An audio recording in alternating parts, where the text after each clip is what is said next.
Welcome to Utah's Fly Corner. Today I'm going to show you how to tie a peking caddis pattern. It's a very simple pattern. Very, very effective.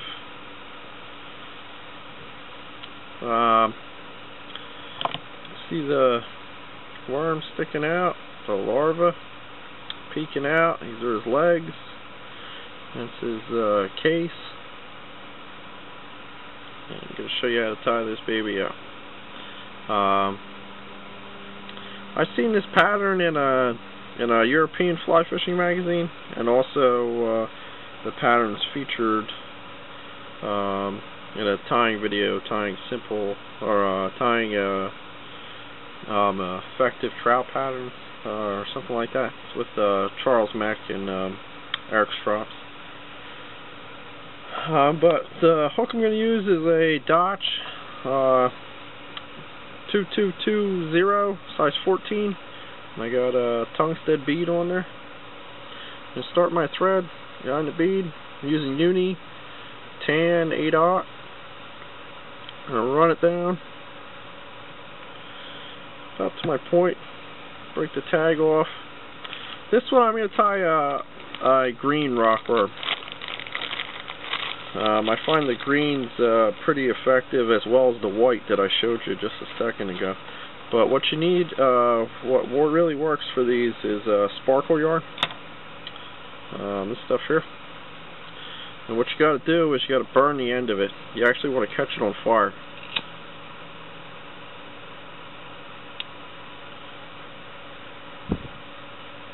You blow it out. Let it cool. You get a nice looking head. Nice looking caddis larva head. Let that cool off a sec.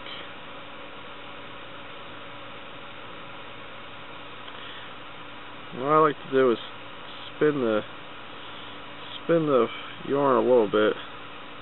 Then get your length. You can tie them. You can make them long. You can make them short. I generally like only about 4 or 5 mil sticking out. I don't like too much to be sticking out.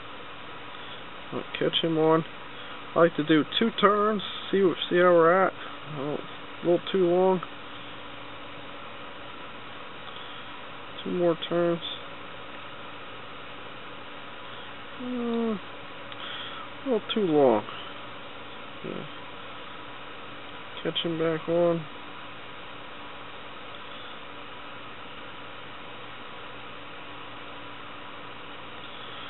Looking good. Now take some turns to lock it in on the shank. Now I like to, just to build bulk, is run this up quite a ways. And don't use your good scissors to cut synthetic materials. They'll dull them right out. It's absolutely amazing how a synthetic material can dull steel, but so it does. Okay, so that's our worm. Now we're going to do the legs. I really like this molted partridge. If you can get a hold of skins, when you look at skins, particularly like online, if it's like a pretty dark looking skin, that means it's loaded with these nice molting feathers. They got a nice dark color to them, and I really like them. Very extremely mottled feather. But just strip off the fluff, peel your fibers back, then check your length. So I don't like them to be any longer than the worm. So I'm going to have to tie it in up here. Just catch it in by the tip, wrap it in, snip your tip. Make sure that's binded down. And I just fold these guys back, just like doing any other soft tackle collar.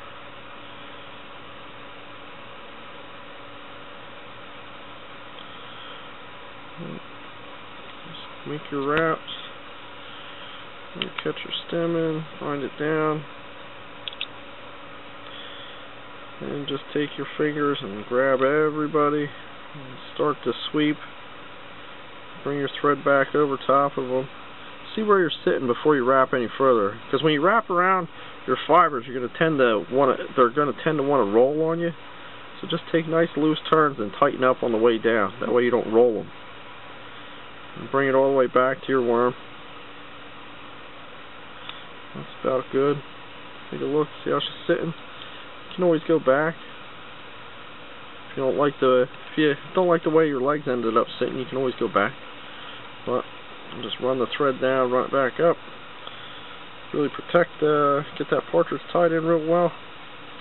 Okay, now we're going to make a dubbing loop. What's nice about the Petitjean bobbin, or Petitjean, is that it's its own dubbing loop tool. But the dubbing I'm going to use is a UV high test. It's my UV high test blend. I find the dubbing generally doesn't really matter all that much for these. But if you know of an effective dubbing, I recommend that you use that dubbing, because it doesn't hurt to have something on there for your case that'll get the fish's attention. Get the trout's attention, rather. I'm just feeding it into the loop, bunch of dubbing. And don't worry if it's all messy and everywhere and anywhere. And just spin. Okay, we're all set. Now we start to dub. Before I dub, I like to come in here and pull on these. Get anybody out that's just sitting loose to begin with. Didn't get locked in. We're going to wrap.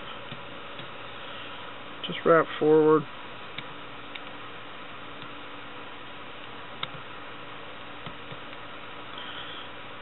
Get that off of there. That thread slipped out. That's basically the fly. You can leave them retardo, shago, super shagged like that if you want. But I like to just come in with the scissors.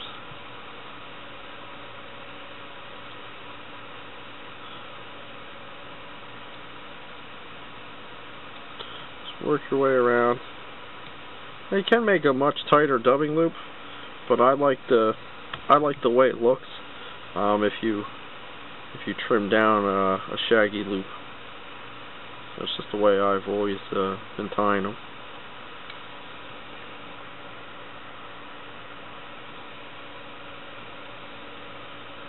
Just take a look at how everybody's sitting. You got yourself a nice looking, little shaggy looking case. And take some a little bit more dubbing, not much. Dub it onto the thread, and then go right into your whip with that dubbing on the thread.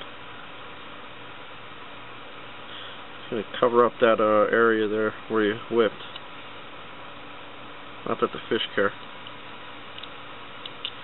With that's your pattern. With trout, the case is an inanimate object, so the trout generally aren't going to pay attention to it. So I never seen a reason for going out of your way to make fancy cases for the trout, because they're not going to they don't pay attention to inanimate objects, and the proof in that is they always take your flies, and obviously they have hooks sticking out the butts of them and so forth. So it's just an inanimate object that the trout don't pay any attention to. But it certainly helps to have some kind of flash in there. It'll get the fish's attention. That doesn't hurt. So that's why I like the UV high test. But that's the fly. It's nice and heavy with that big fat tungsten bead on there. It'll get right to the bottom. I feel that's pretty important for these to be on the bottom, bouncing along. Fishing pretty much any time. Freestone rivers, I got a lot of caddises. This pattern is deadly. I never am I without any of these in my box. Just a deadly pattern. But twist them up, You can do all kinds of sizes, but I find this size 14 is the best. You can do 16s. You can represent smaller caddises, you know, just tying smaller. But white, green, and even orange and yellow worms depends. It depends on the caddis in your area, what worms you would do. And it helps too if you like go out and check the rocks and see what kind of husks are on there, and see the colors of them. It's not critical, but you know, it might help you out getting a couple more hits. But I've found like in the streams where I'm at here, the husks are a little bit darker of a shade than this, but this dubbing works just fantastic to get them. But that's the tie. I hope you enjoyed watching. I'm Johnny Utah. Check me out on my blog at www.utahsflycorner at blogspot.com. Thanks for watching.